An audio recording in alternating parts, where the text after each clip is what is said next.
কিউইরা যখন লক্ষ্য ছুড়ে দিয়েছিল 183, অনেকেই খুব সম্ভবত ভেবেছিল এই ম্যাচ হয়তো টাইগারদের জন্য জিতে নেওয়াটা সহজ হবে না।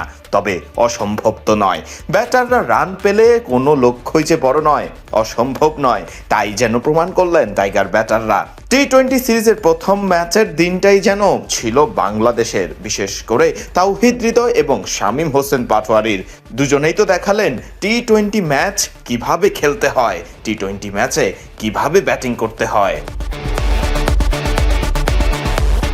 সিরিজের প্রথম টি-20 183 রানের বড় লক্ষ্য টাইগারদের সামনে।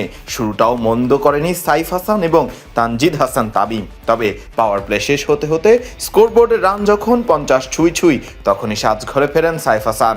16 বলে 17 রানে থাকা সাইফকে ফেরান কিউই বোলার নাথান স্মিথ। তবে এরপরে থিতু হতে পারেননি তানজিদ হাসান তামিম নিজেও এবং সাথে লিটন দাসও। দুজনকেই সাজঘরে ফেরানোর কাজটা করেছেন কিউই স্পিনার ইশ চৌধুরী। তানজিদ হাসান তামিম ফেরেন ব্যক্তিগত 20 রানে এবং লিটন ফেরেন 21 রানে। তবুও খেলা তখনও টাইগারদের হাতেই, কেননা এরপর টাইগারদের লম্বা ব্যাটিং লাইন আপে ছিল তাওহিদ হৃদয়, পারভেজ হোসেন ইমন, শামীম পাটোয়ারি এবং শেখ মেহেদির মতো পুরো দস্তর ব্যাটাররা। এরপর পারভেজ হোসেন ইমন ব্যক্তিগত 21 রানে বিদায় নিলেও তাওহিদ হৃদয় এবং শামীম পাটোয়ারিদের ব্যাটে জয় নিশ্চিত হয় টাইগারদের। ফলে ব্ল্যাক ক্যাপসদের হারিয়ে এবং প্রথম ম্যাচে জয়ের মুখ দেখেই চট্টগ্রামে সিরিজ শুরু করলো টাইগাররা। আরেকটি ম্যাচ জয়েই টাইগাররা এক ম্যাচ হাতে রেখেই নিজেদের করে নিবে নিউজিল্যান্ডের বিপক্ষে এই টি-20 সিরিজ।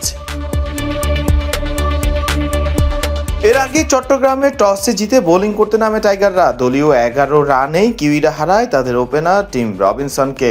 রান আউটের ফাঁদে পড়া রবিনসন সাজঘরে ফিরলে জুটি বাঁধেন ডেন ক্লেভার এবং ক্যাটনে ক্লার্ক। ব্যক্তিগত 51 রানে থাকা ক্লেভারকে সাজঘরে ফেরান রিশাদ হোসেন। অর্ধশতকের দেখা পাওয়া ক্লার্ককেও ফেরান সেই রিশাদ হোসেনই। শেষ দিকে ব্যাট হাতে জ্বলে উঠেন নিক কেলি। টাইগার বোলারদের উপরে চড়া হওয়া কেলি এদিন খেলেন 27 বলে 39 রানের ক্যামিও। ক্লেভার, ক্লার্ক এবং কেলির ব্যাটের উপর ভর করে টাইগারদের বিপক্ষে 182 রানের পুঁজি পায় ব্ল্যাক ক্যাপসরা।